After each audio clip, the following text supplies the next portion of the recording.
بھر دو جھولی میری یا محمد، اے نبی کہہ دیجئے کہ انسانوں سے کہ میں تمہارے نفع اور نقصان کا اختیار صرف اللہ کے پاس ہے. یہ تو پوری آپ نے لسٹ بنائی ہے بھائی ماشاءاللہ. لیجیے اب سنیے. اچھا اب اس میں جو ہے بھر دو جھولی میری یا محمد، تو حضور تو جھولی بھرتے نہیں، اس لیے یہ شعر غلط ہو گیا. اب سنیے قرآن مجید سے. حضرت جبریل علیہ السلام حضرت مریم کے پاس آئے، ٹھیک انسانی صورت میں. وہ ایک انسان کو اپنے سامنے آتا وہ دیکھ کر کے سہم گئیں. پاک دامن عورت تھی، ایک انسان آ رہا ان کی طرف بڑھ رہا. جب وہ قریب آئے تو جب آپ کو گھبراتے ہوئے دیکھا تو وہ جبریل علیہ السلام، انہوں نے کہا انا رسول ربک، تم گھبراؤ نہ، میں اللہ کا رسول. کائے کے لیے آئے؟ تو میں اس لیے آؤں لی احابا لکے غلامن زکیہ، تمہیں میں ایک بیٹا بخشنے کے لیے آیا ہوں. یہاں تو حضور جھولی نہیں بھرتے تو جبریل علیہ السلام بیٹا کام بخشنے لگ گئے. کیا مطلب ہوا؟ کچھ مسائل ظاہر ہوتے ہیں، ظاہر میں یہ کہیں لیکن حضور جو جھولی بھریں گے تو کس سے بھریں گے؟ اللہ تعالیٰ کی عطا سے. اور یہ بھی سنیے حدیث کی زبان. حضرت امیر معاویہ رضی اللہ تعالیٰ کی حدیث ہے، مشکا شریف کتاب العلم میں موجود ہے. انما انا قاسم، میں لوگوں میں تقسیم کرتا ہوں، واللہ یؤتی، اللہ مجھے عطا فرماتا. اس لیے کہا گیا نا کہ رب ہے موتی، یہ ہے قاسم، رزق اس کا ہے، کھلاتے یہ اعلی حضرت فاضل بریلوی.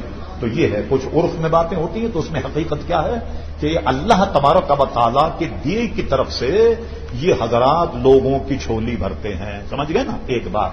اس میں تھوڑا سا ہمیں اعتراض یہ ہے اعلی حضرت فاضل بریلوی کے فتاوے کہ جب بھی حضور کو مخاطب کیا ہے تو یا محمد نہ کہا جائے بلکہ یا رسول اللہ کہا جائے، یا رسول اللہ اس میں شامل کیا جائے. اعلی حضرت فاضل بریلوی کے والد گرامی کا رسالہ ہے احسن البیان لآداب الدعاء، اس پر اعلی حضرت امام اہل سنت کا حاشیہ ہے.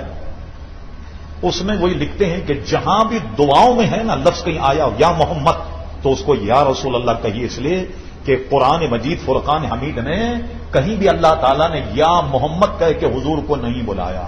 یہ تو کہا یا آدم اسکن انت وزوجک الجنہ، اے آدم تم تمہاری بیوی دونوں جنت میں چلے جاؤ. یا عیسی ابن مریم، عیسیٰ علیہ السلام کو بھی یا عیسی ابن مریم کا اس طریقے سے فرمایا کہ نا سلام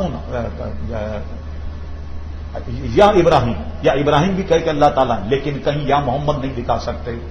یہ نہیں، ادب کا تقاضا یہ ہے کہ حضور جب مخاطب کریں تو یا رسول اللہ سے کہیں.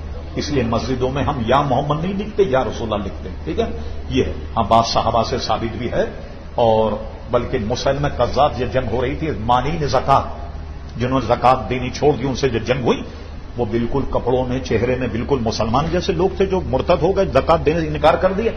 اب جب ان کی آپس میں لڑائی ہوئی تو انہوں نے پوچھا کہ ہم کیا امتیازی کلمہ رکھیں. انہوں نے کہا کہ اپنا آدمی اس علامت سے پہچان جو کہ یا محمدہ جو کہہ کے نعرہ لگا، سمجھ لو یہ اپنا آدمی، جو نہ کہے وہ دوسرا آدمی. تو ایسی علامتیں جنگ میں بھی صحابہ کرام رضوان نے متعین کی تھی.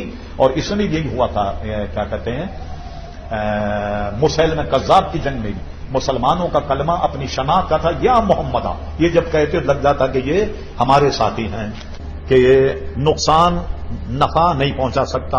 مطلب آپ کا کہنا ہے نا کہ حضور نہ نقصان پہنچا سکتے نہ نفع پہنچا سکتے ہیں، تو اللہ تعالیٰ پہنچاتا ہے. اللہ تبارک و تعالیٰ نے کسی نبی کو یا کسی شے میں کوئی نقصان یا نفع کی جو بھی کیفیت رکھی وہ اللہ کی عطا کردہ. یہ آپ ذہن میں رکھیے، اللہ کی عطا کردہ ہے. اور اللہ تعالیٰ اگر نہ چاہے اس میں کچھ نہیں ہوگا. جیسے کوئی صاحب ہے نہیں سوا اللہ کے کوئی نہیں. مجھے بتائیے آپ کو زہر کھلا دیا تو مریں گے آپ یا نہیں؟ آپ کہیں گے نہیں، موت و زندگی تو اللہ تعالیٰ کے ہاتھ میں، زہر کھانے سے کہاں مرتا آدمی. تو زہر میں بھی اگر مارنے کی طاقت ہے تو وہ اللہ کی دی ہوئی ہے. ٹھیک ہے، دوا میں اگر طاقت ہے تو اللہ تعالیٰ کی دی ہوئی جس سے شفا ہوتی ہے. اس لیے عموماً جو مہذب قسم کے ڈاکٹر یا وہ اطباء ہیں تو نسخہ لکھنے سے پہلے اوپر ہوا شافی، بھائی ہم دوا تو لکھ رہے ہیں مگر اصل میں شفا دینے والا وہ ہے. نہیں دینے والا تو وہ. آپ کا نہیں کوئی نفع نہیں پہنچا سکتا. اب میں آپ کے سامنے ایک آیت پڑھتا ہوں، دیکھیے اب نفع پہنچا سکتا کوئی. فرما وہ انزلنا الحدید فیہ باس شدید ومنافع للناس، ہم نے لوہا نازل کیا ہے اس میں بڑی قوت ہے، ومنافع للناس، سارے انسانوں کے لیے اس میں بہت بڑا نفع ہے. آپ کہیں بھئی یہ لوہا کیسے نفع پہنچا رہا ہے؟ اللہ کے سوا تو کوئی نفع ہی نہیں پہنچاتا. تو لوہے میں بھی اگر منفیت یا طاقت ہے تو یہ اللہ تبارک و تعالیٰ کی عطا کی ہوئی ہے.